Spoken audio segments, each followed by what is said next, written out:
Hi. So, with the way that the current meta is, and the way that the game has been shaped to be, it's all about objectives, getting your dragons, your heralds, your turrets, ensuring lane farm, and counter jungling, denying jungle from the opponent, and whatnot. That has made the jungle role a very critical role for all teams, just because jungle is the role that facilitates all of these things better than any other role. Your jungler provides the vision so that you can counter jungle safely, provides the vision so that you can push up to the turret and then rotate in between. You can take dragons because you need the smite for the jungle. Arguably the most important role in the game. But there's something different about junglers this season that I think hasn't been touched upon very much, and it's something that hasn't happened in the other seasons, which is that before, junglers were really focused on the early and mid game because that would be their strength. They're the ones that get levels the fastest, they get the buffs, they have a really strong mid game just because of the nature of their champions. But this time around, on this season, I think the junglers can snowball very hard to the point of being a very strong late game threat. Junglers now have an amazing late game, and I think the reason why that is due to the changes in the jungle, changes in the masteries, changes in a little bit of the itemization, and that's something that I haven't seen anybody take full advantage of just yet. In solo queue it doesn't happen at all. Now the reason why these junglers get to be so strong, not just early game but in the mid game, is because with the way that the jungle works now, the way that you can jungle and the routes that you can take, it's very easy for almost any champion to jungle. You can just, I don't know, pick Morgana and somehow find a way to make her jungle and be relatively effective in terms of your clearing speed. If it's a matter of health, you can always make a route that finishes on your red buff with smite. You smite it, you heal back up, and you're good to go. But besides that, because it's easy to do so, that leads on a different note, which is your rune setup. Now, for almost all junglers, your runes and your rune setup is the reds and quints are your offensive runes. So these are the ones that are going to help you jungle, be it AP, attack speed, or flat AD. These are the runes that help you clear the jungle quickly, while your glyphs and seals often pave way for armor, magic resist, cooldown reduction, and on some rare occasions you're going to go with AP if you're playing an AP jungler and you want to be playing really aggressively early on.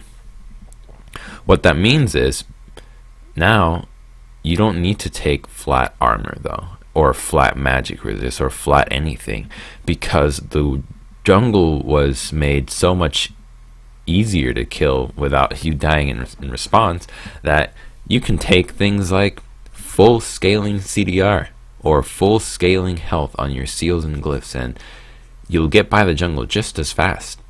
And while the early game isn't going to be quite that strong, because back then, a couple of last season, you could actually do that as well. You could take scaling CDR and scaling health and whatnot, but you'd still be relatively weak in the early stages of the game. But they added one more element to all this that makes it even stronger. So there's basically no downside, which is the new mastery, Strength of the Ages. Now, if you've noticed, the Strength of the Ages has become the most popular mastery across all junglers, hands down. Now, if you don't know what this mastery does, it's a final keystone in the resolve tree, and every time you kill a large minion or large jungle monster, you get 10 bonus health, and every time you kill a large siege cannon creep, you get 20 bonus health, and you don't have to kill it, it just has to die near you. It caps at 300, and once you cap, every time that either a large monster or a siege minion dies near you, you're gonna instantly heal for a percentage of your maximum health, which is huge. But what you gotta remember is that bonus 300 health. Now, that bonus 300 health, usually you can get it around 12 to 18 minutes, which is really good. That's 300 health, man. And if you're comboing that with your seals, if you're running full health per level seals, you're easily hitting just a bonus 500 health by just existing. You didn't do anything. All you did was farm, and you have 500 more health than anybody else in the game, which is amazing. And that makes junglers stay really relevant throughout the entire game, because what happened before when the season started was everyone was on the Thunderlord type. You get ganked by a jungler with Thunderlords, all you start screaming mercy. You don't know what's going on because they're doing so much damage to you. Until it was a couple of weeks ago in an LCK game where I believe it was Longzhu versus CJ, and they had a jungler who played Nidalee, and unlike all other Nidalees that were running Thunderlords at the time, he was running Strength of the Aegis, what most thought to be a mastery exclusively for tanks, because it makes sense. Why would you not want more HP on tanks, and why would you not want more damage on your carries, on your carry junglers? Except what this man did on Nidalee was he just farmed and counter jungled so much that at one point, I believe like 12 minutes in, he had like 2 levels over 1,500 gold and close to 400 bonus health. That is insane, because this was during the time where Strength of the Aegis wasn't run in all champions. So his counterpart was playing Elise, and he was running Thunderlords without scaling health. So the health differential was just so absolutely massive that it was impossible to compete against. Even if the Elise had one item over the Nidalee, based on the levels and just flat out health that was gained from masteries and runes, there's no chance of winning that skirmish.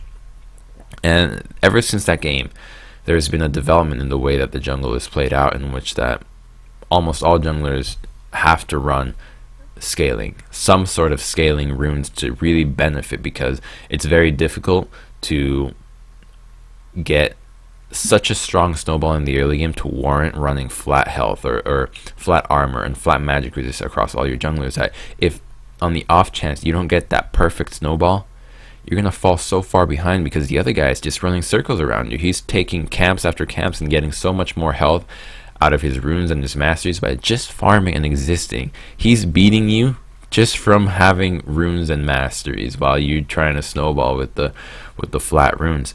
And it's really strange, because now the snowball in the jungle is stronger, because if you were to counter jungle earlier last year, all you get is a gold advantage. That's it. You just get a gold advantage because the jungle items gave you more gold, and you left it at that. But this time around, jungle item got changed so that it gives more experience instead. So if you get ahead of the other guy, you're getting more experience than him, which means that you're going to out level him faster. But here's a catch: you're also going to be running health or scaling runes, which means out leveling someone means that your health per your scaling runes are going to be so much more effective than theirs, if they're running theirs at all.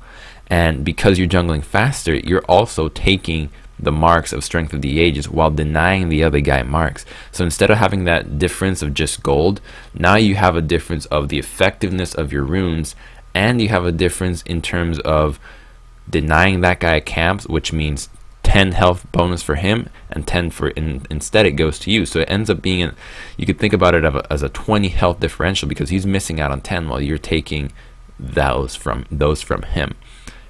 If you think about the game in that way, and how the jungle matchup can snowball so powerfully, it really puts into perspective how important it is to counter jungle and keep up in levels, making sure that your jungler can stay ahead. Because what happens is that because the jungler ends up being the role that can enable all these plays for the large majority of the time, getting those dragons, the heralds, the 3-man pushes onto turrets and whatnot, or the herald pushes, you want your jungler to stay ahead constantly, because you don't have a whole lot of options being a laner when a really strong jungler shows up, and he's going to have more health, more stats, buffs, all sorts of things over you, because you're just laning, and you just lose your turret like that. So next time that you guys are going to play in the jungle, I invite you to try out this new setup, this style that really focuses on leveling up yourself first. Help me or help yourself before you help others, kind of thing. Make sure that you get really far ahead in the jungle and you shut down the other guy's Strength of the Aegis, because when you get that big level advantage and you use it with something like as powerful as a herald, something that makes you as an individual a really powerful threat on the game, you can take over a game instantly. In one fell swoop, you take multiple objectives, multiple turrets, and there is really not a whole lot of counterplay for your opponent because they're just playing catch up just based on your runes and masteries, which is insane to think about. But just what I run in almost all my champions right now is scaling health yellows, so your seals are going to be scaling health, absolutely. The only one that I consider not doing it is on Lee Sin, but that's matchup specific.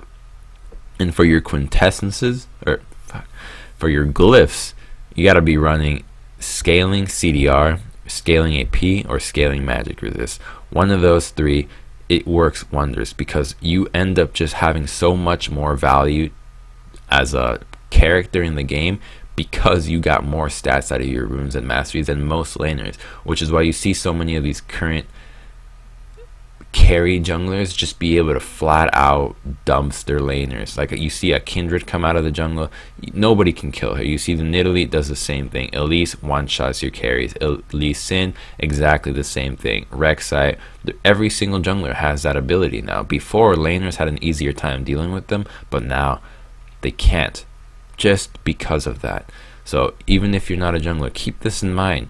Think about how your jungler wants to take advantage of that and how the opponents wants to do the same. So next time that you can deny or counter jungle somebody's jungle, go for it. It makes a huge difference.